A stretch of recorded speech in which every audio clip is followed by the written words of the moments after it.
All right, guys, let's play around with this Longines Conquest GMT V.H.P. I'm going to try to set the time on this real quick using the Flash app that you can use to do this. So I'm going to try to do that real quick. I guess you push the crown in once, and then you push it and hold it in for 2 seconds, and then the hands line up like that. And now I need to set the, you got to do this, you got to be ready to do this. So then we can go ahead and set.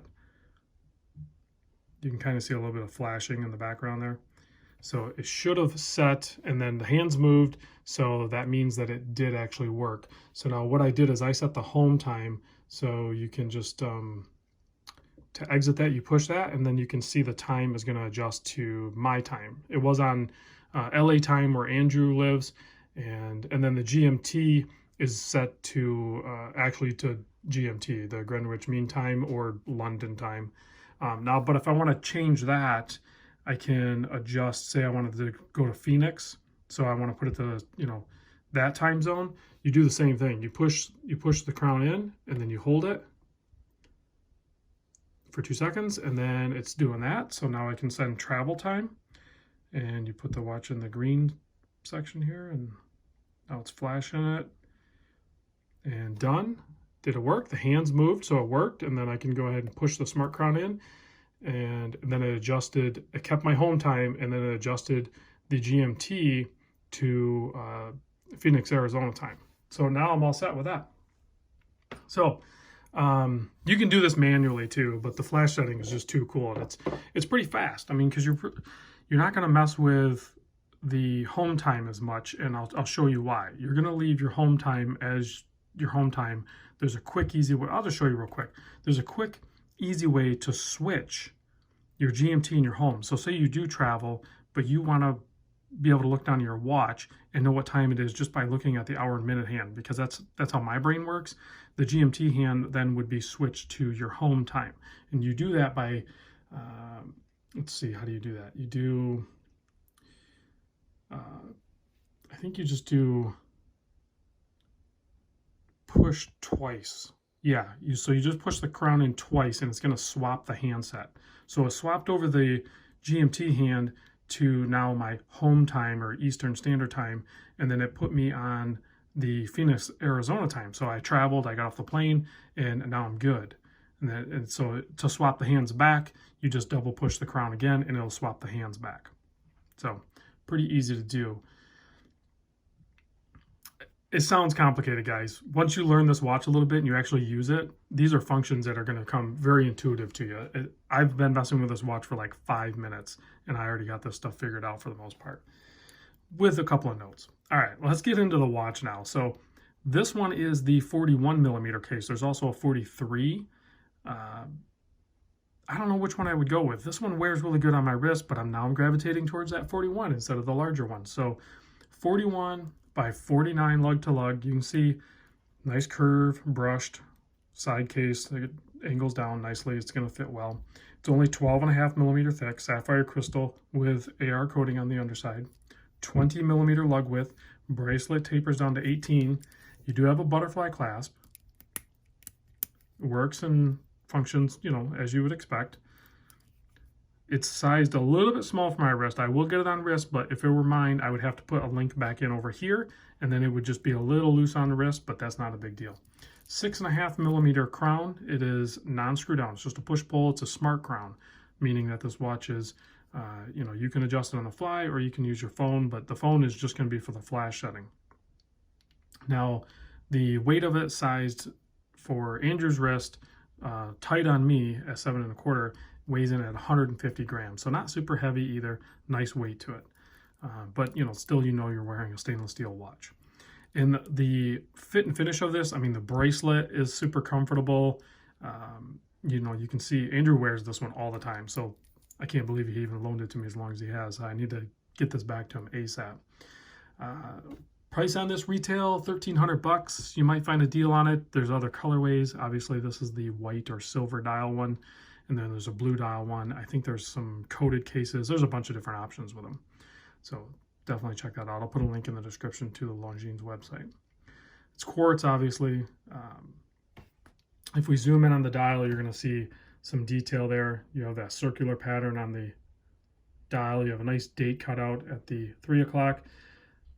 Those oversized 12 and 6 applied indices also match the same color as the handset, which is black, I guess, but it's like a polished black, so it's kind of cool when it hits the light.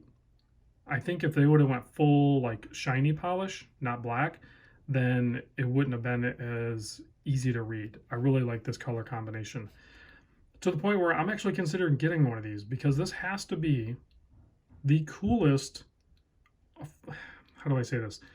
The coolest affordable watch in this category. Because there are other watches that do the same thing as this, kind of, in a different way, but are much more expensive. This one checks so many boxes. It does everything you need it to do, nothing you don't. Well, a few things you don't need it to do. Is built like a tank, and is relatively affordable when you're talking a well-respected name brand and a high level of execution. There's nothing, I mean, there's nothing I would change with this.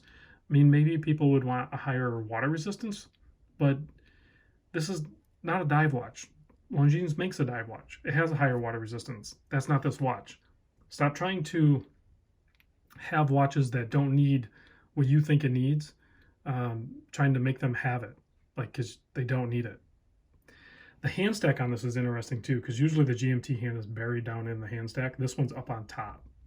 The second hand is actually below the GMT hand. So interesting hand stack on this too. Of course, you have minimal information, but just enough on the dial. The name brand, the V.H.P, which stands for very high precision. And this movement is rated for plus minus 5 seconds per year. So you're not going to have any issues with accuracy on this. It has a long battery life. I couldn't find detailed information about that, but it has a long battery life, they claim. It has an end-of-life indicator. It's perpetual calendar, so once you get that set up, you're not going to have to mess with that either. It's using the movement is called the L287 from Longines, but what that actually is it's an ETA E56.411. And I'll put a link in the description where I found that information on that movement, and you can check that out. Just a beautiful looking watch. Even the case back is really cool. Check this out. A little dirty. It's a lot dirty. Sometimes when these watches are sent to me, they're not extremely clean, and I don't really take the time to like go ahead and clean them up for people, but it's a little dirty on the back, so I won't subject you to that too long. But just a beautiful looking watch, and it has decent lume too. It's using Swiss Super Luminova, of course, and then of course you have that Riad or chapter, and the inside has the 24-hour register. So you can see it's 11 a.m. in Phoenix, and what do we have? Just after, oh no, I swapped. That's right. It's 8 in Phoenix, and it's 11, just after 11 o'clock my time. See, I already got confused, but we can switch that around. It's not a big deal.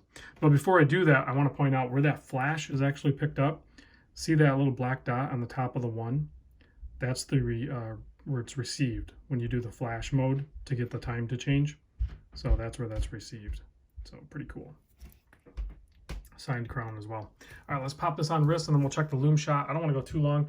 I'm also going to drop in, I guess at the end of the video here, if you stuck around this long, some macro shots for you guys. But there it is on my 7¼ inch wrist. A little snug. I would not wear it this tight. Like I said, you can see if I added the link over here, I'd be back in business. I might have to pick one of these up. I'm digging it.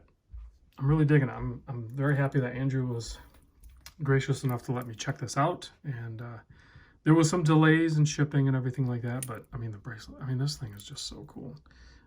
Looks like, is it split pin? Yeah, it looks like split pin. So super easy to size this bracelet, but it feels, I mean, it feels really solid. I mean, there's hardly any flex on it. This is a well-built watch, guys.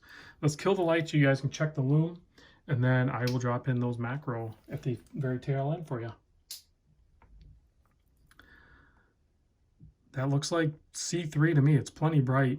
There's no lume on the second hand, but we have the indices minus the 12 and the 6, the hour, minute, and of course the GMT is loomed up. So plenty visible.